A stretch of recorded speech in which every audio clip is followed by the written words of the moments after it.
స్వచ్ఛత అంటే నందిని. నందిని పాలు మరియు పెరుగు. నమస్తే రమగారు. నమస్తే జయ. రమగారు, మీకు మోగ్లీ క్యారెక్టర్ గుర్తుందండి? బాబా ఫేవరెట్ క్యారెక్టర్ నాకు. అవునండి, సెన్సేషనల్ క్యారెక్టర్ అది మాత్రం మనకి. నేను ఇప్పటికీ చూస్తాను జయ. జంగిల్ బుక్ కార్టూన్ వచ్చినా చూస్తాను, సినిమా వచ్చినా చూస్తాను. అడవి మనుషులు, అడవిలో ఉండటం, అసలు వాడి చేష్టలు. కానీ ఇప్పుడు పిల్లలు చూడట్లేదు రమగారు. ఇప్పుడు పిల్లలు వీళ్ళు చూసేవి వీళ్ళంతా ఈ సూపర్ హీరోస్ చూస్తున్నారు కదా జయ. ఇప్పుడు పిల్లలంతా కత్తులు, కటార్లు, ఏవో రకరకాల ఆయుధాలు, వాడికి నుంచి అక్కడికి ఎగిరి వెళ్ళిపోవడం, ఐరన్ మ్యాన్, సూపర్ మ్యాన్, ఇంకేదో మ్యాన్ చూస్తున్నారు. ఏమో మరి ఇప్పటి పిల్లలు అంటే మేము మొగలికి ఎగిలి చూస్తాము. అదేంటి టామ్ అండ్ జెర్రీ కూడా చూస్తాను నేను. టామ్ అండ్ జెర్రీ నేను కూడా చూస్తాను. చిన్నప్పుడు చూసేవాళ్ళం, ఇప్పుడు కూడా బాగా ఇంట్రెస్టింగ్ గానే ఉంటాయి అవి. అంటే ఎవర్ గ్రీన్. కానీ అడవిలో తిరగటం, అడవిలో ఉండటం, అసలు భాష రాకపోవటం, అదే ఇలాంటి మనుషులు ఉన్నారంటారా రమ్మగారు? ఎవరో ఉండే ఉంటారు. అప్పుడు ఎవరో దొరికే తోడేలు మనిషి అలాంటివి చెప్పేవాళ్ళుగా. ఇప్పుడు ఎలా ఉన్నారు? మన వాళ్ళు కూడా ఏదో ఒక సినిమా తీసినట్టున్నారు, అడవి దొంగ ఏదో సినిమా, ఏవో అట్లా. తర్వాత ఉంటే ఉండుండొచ్చు, జరిగితే జరిగి ఉండొచ్చు. మనము అడాప్ట్ అయిపోతారు కదా, ఎవరు ఎక్కడికి వెళ్తే ఎక్కడ బతికితే అక్కడ పద్ధతుల ప్రకారం ఉంటారు అంతే. చందమామలో కూడా ఉంది అరణ్యపర్వం అని, ఈ మోగ్లీ కథ 60s లో చందమామలో కూడా వేశారు. ఇట్లా అడవి మనిషి ఇదే కదా జంగిల్ బుక్కే. అవునా? అంత పాతది కదా అది. మనం వీడియోగా మన కార్టూన్ గా తర్వాత వచ్చింది, దానికి బేసిక్ బుక్ ఉంది. స్టోరీ ఉంది, దాని తెలుగులో కూడా రాశారు. అరణ్య పురాణం ఆ కథ పేరు. అరణ్య పురాణం అంటే సేమ్ మొగ్లీ స్టోరీయే. వాడి జంతువులతో ఉండటము, అందులో పులి, షేర్ ఖాన్ అవన్నీ ఉంటాయి. మామూలు కథే మొత్తం అదే. అలాంటిది ఒక కథ ఉంది మన దగ్గర, చెప్పండి. అటు ఇటుగా ఉన్నది. ఒక రాజ్యం ఉండేదట. ఆ రాజ్యం అంతా అరణ్యాలుగా, ఎక్కువగా చెట్లు, అడవులు, మధ్యలో చిన్న చిన్న కుగ్రామాలు అలా ఉండేది. అలాంటి ఒక కుగ్రామంలో భార్యాభర్త ఉండేవాళ్ళు. చాలా కాలం వాళ్ళకి పిల్లలు పుట్ల. ఆ ఊళ్ళో ఒక పుట్ట ఉండేది. ఆ పుట్టకి రోజు దండం పెట్టి ప్రదక్షిణ చేయగా చేయగా చేయగా ఎప్పటికో ఒక పిల్లాడు పుట్టారు. పుడితే వాడికి నాగులు అని పేరు పెట్టుకున్నారు. వీళ్ళు అరణ్యంలో పనులంటే ఏముందా, కట్లు కొట్టటాలు, ఏమో మొక్కలు సేకరించాలు, గింజలు సేకరించుకోవటాలు, దుంపలు తెచ్చుకోవటాలు ఉండేది. ఇప్పట్లాగా పిల్లల్ని ఎవరో ఇంటి దగ్గర ఒకళ్ళు కాపాడాలి, మనం వీళ్ళ అడవిలో ఆ ధోరణి ఉండేది కాదు. డే 1 డే 2 నుంచి పిల్లాడిని చంకలో వేసుకుని వెళ్ళిపోవడమే అడవుల్లోకి. అటకే పని చేసుకునేవాళ్ళు. పిల్లవాడికి అడవిలో తిరగటం అలవాటైంది. వాడికో ఏడనర్థం అలా వచ్చేసరికి వాడు ప్రతి జంతువుని గుర్తుపట్టేవాడు. 1-2 ఏళ్ళు వచ్చేసరికి హాయిగా తిరుగుతూ ఉండేవాళ్ళు. అన్ని జంతువులు ఇవి తెలుసు, పద్ధతులు తెలుసు, వచ్చే జంతువు ఏమిటో గుర్తుపట్టగలిగేవాడు. ఏవో ఒకటి కొన్ని మాటలు కూడా వచ్చినాయి వాడికి. తల్లిదండ్రి పిల్లాడు సంతోషంగా ఉండేవాళ్ళు. ఒకసారిట పెద్ద గాలి దుమారం వచ్చింది. వీళ్ళు అడవిలోనే ఉన్నారు. కొద్దిగా ఊరికి దగ్గరగా వెళ్తుండగా ఆ వచ్చిన దుమారానికి, వచ్చిన గాలికి కకావికలైపోయారు. అయితే గాలికి చెట్లు చేమలు కొట్టుకుపోయినట్టు పిల్లాడు ఎక్కడికో కొట్టుకుపోయాడు. గాలికి తోసేసింది గాలి. వాడు దొరకల వాళ్ళకి. వాళ్ళు బాగా వెతుకున్నారు. తల్లిదండ్రి తెగ ఏడ్చారు. ఎంత శోకాలు పెట్టినా పిల్లవాడు దొరకల. వీడు పోయి ఎక్కడెక్కడో చెట్లతోటి ఒక చెట్ల రెమ్మల్లో చిక్కుకుని ఆ రెమ్మలు ఎగిరిపోయిన వైపుకి వెళ్ళిపోయాడు. వెళ్ళి అడవిలో ఒక మధ్య భాగంలో ఒక పొదలో పడిపోయాడు. ఇక అక్కడే ఉన్నాడు.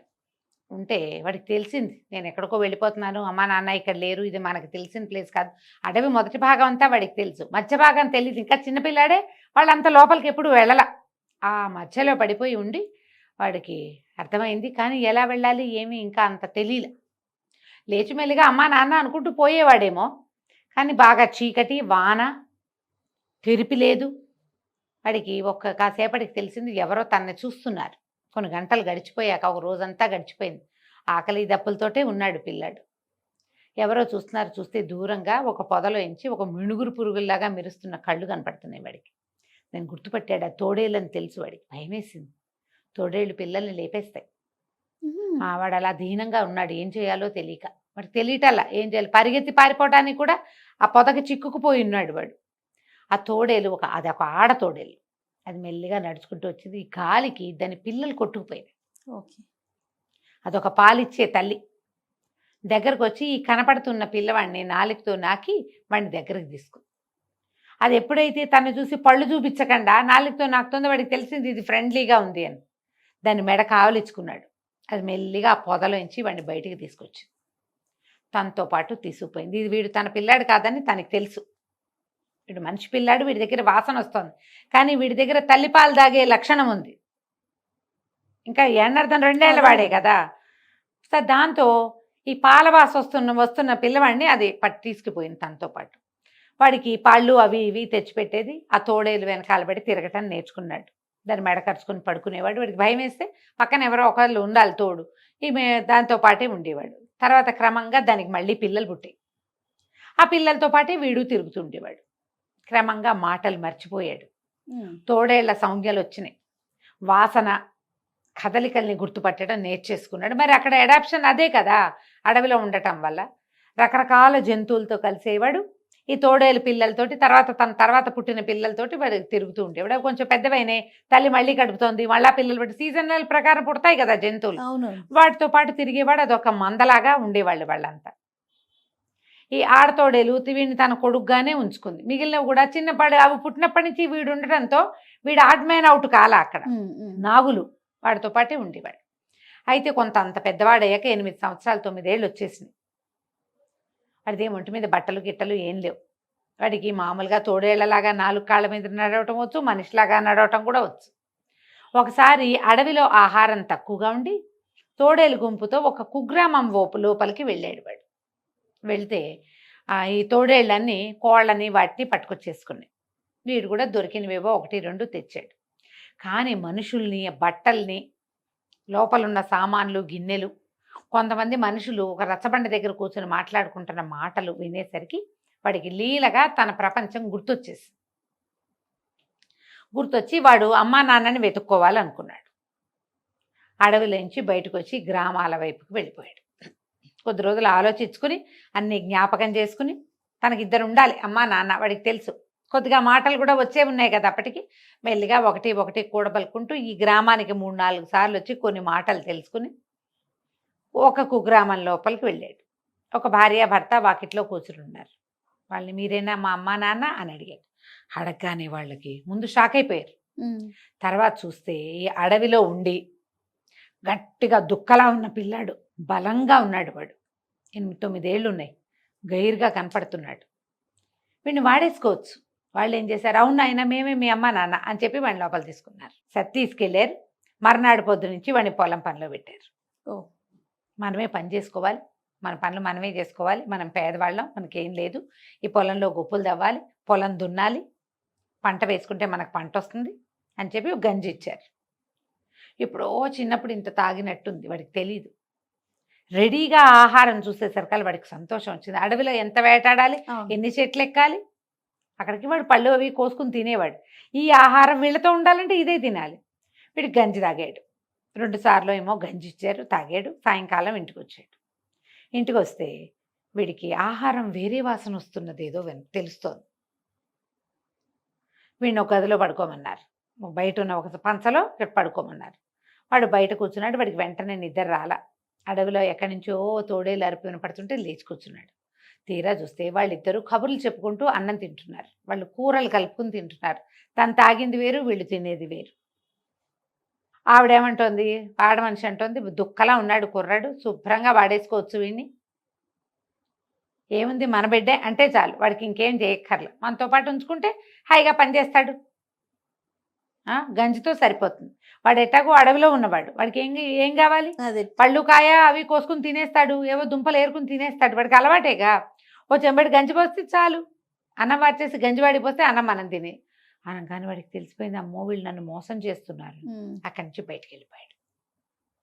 ఇంకో గ్రామానికి వెళ్ళాడు. వీడు ఇంకో గ్రామానికి వెళ్తే ఓ భార్య భర్త కూర్చుని కనపడ్డారు. వాళ్ళు కొంచెం పెద్దవాళ్ళు, ఒక 50 ఏళ్ళు అలా ఉంటాయి, కాస్త పెద్దవాళ్ళు. పిల్లలు పెద్దవాళ్ళు అయ్యి ఫ్యామిలీని వదిలిపెట్టి వెళ్ళిపోయారు. ఇప్పుడు పిల్లలంతా కలిసి ఉండే ఇళ్ళు ఏం కావు అవన్నీ, ఇద్దరిద్దరు మనుషులే ఉన్నారు, ఆడా మగ. వీడు మీరేనా మా అమ్మ నాన్న అని అడిగాడు. అడిగేసరికి వాళ్ళకి తెలిసింది వీడికి ఏదో వచ్చింది ప్రాబ్లం అని. సరే బాగా కనుక్కుంటే వీడు అడవిలో నుంచి వచ్చాడని తెలుసుకుని వాడిని ఇంట్లో ఉంచుకున్నారు. ఇంట్లో ఉంచుకుని మెల్లిగా చిన్న పనులు చేయించడం మొదలుపెట్టారు. అన్ని పనులే. 2 రోజులు 3 రోజులకి వీడికి తెలిసింది, వీళ్ళు కూడా నన్ను పని చేయిస్తున్నారు, వాళ్ళు వేరే పదార్థాలు తింటున్నారు కానీ నాకు అవి పెట్టట్లేదు. అయితే మీరు మా అమ్మ నాన్న కాదు, నేను వెళ్ళిపోతానన్నాడు. కానీ మొదటివాడు అంత గట్టివాడు కాదు, వీడు బాగా గట్టివాడు. వీడు ఈ కుర్రాన్ని 2 దెబ్బలేసి, ఈ నాగుల్ని ఎక్కడికి వెళ్తావు, పని చేస్తానని ఒప్పుకుంటే కానీ గదిలోంచి బయటికి రానివ్వనని చెప్పి ఓ గదిలో వేసి తలపేసేసాడు. వీడు అర్ధరాత్రి దాకా కూర్చున్నాడు, ఏం చేయాలో తెలియక. అర్ధరాత్రి వాడికి తోడేలు అరుపు వినపడింది. దూరంగా ఉన్న వినిపిస్తుందిగా వాడికి. వాడేమనుకున్నాడు, ఓహో ఇదే కరెక్ట్ అని ఇక తోడేలాగా అరవడం మొదలుపెట్టాడు. ఈ ఇంట్లో వాళ్ళు హడిలిపోయారు. వీడు అరుపులకి నాకు హెల్ప్ చేయండి అని అరుస్తున్నాడు. వాడు ఎలా అరుస్తున్నాడు వీళ్ళకేం తెలుసు, తోడేళ్ళు అరిపే తెలుసు. అడవిలోంచి ఎన్ని తోడేళ్ళ వచ్చి బాకెట్టు నుంచుంది. హడలు పుట్టింది. తోడేళ్ళంటే మామూలుదే అది. గబగబా తలుపు తీశారు. బాబు వెళ్ళిపో అని. వీడు వాళ్ళ దగ్గర నుంచి బయటకు వచ్చేసాడు. సో మనుషులు మోసం చేస్తారు, మాయగా ఉంటారు. ఒక తోడేలు వాడి దగ్గర తీసింది, మిగిలిన తోడేళ్ళన్నీ కలుపుకున్నాయి. మనుషులు మాత్రం అట్లా లేరు. పోనీ ఎవరో అనుకో, పోన్లే పిల్లాడని చేరదీసి మామూలుగా ఉంచుకోవచ్చు కదా, తమతో పాటు ఉంచుకోరు, వాళ్ళని వాడేయాలని చూస్తారు. వాడు మెల్లిగా ఆ ఊరు ఈ ఊరు తిరగటం మొదలుపెట్టాడు.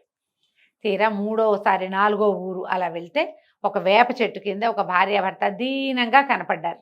డల్గా ఉన్నారు. వాళ్ళకి ఒక పక్కన ఒక పొయ్యి మీద అన్నం కొత్త ఉడుకుతోంది.